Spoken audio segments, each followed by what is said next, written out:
Qaranglar qizlar, qanaqa chiroyli yiltiroqlar oldim. Men ko'rgan rasmlarda juda ham yoqqan edi menga. Hozir o'zim ikkita tirnog'imni tayyorladim, birgalikda qilib ko'ramiz.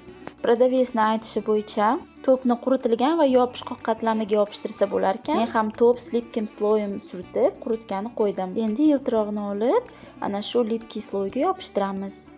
Bir necha marta harakat qilaman, ko'p joy ochiq qolmasligi uchun. Yonboshda qolganlarni kisichka bilan tushirib yordimda, yana ana shu lipki sloyi bor to'p bilan yopdim. Ikkinchi usuli oddiy to'p bilan lipki sloyi yo'q tirnog'iga surkab oldimda, quritmasdan yiltiroqqa botirib oldim. Agar tegmasangiz o'ta qalin bo'lib ketar ekan, shuning uchun ozgina qoqib yordim oshiqchalarini va tirnoq chekadagi oshiqchalarini ham olib tashladim. Undan keyin lampaga qo'yib quritdim. Uni qurigandan keyin hech narsa qilinmaydi. Nomsiz barmog'imdagi yupqa, silliq umuman xalaqit qilmaydi ekan. Chumchalog'imdagi bo'lsa sochingizni va boshqa narsalarni iladi deb o'ylayman. Qanchalik uzoq turishini endi 2-3 haftada bilamiz. Sizga qaysi biri yoqdi?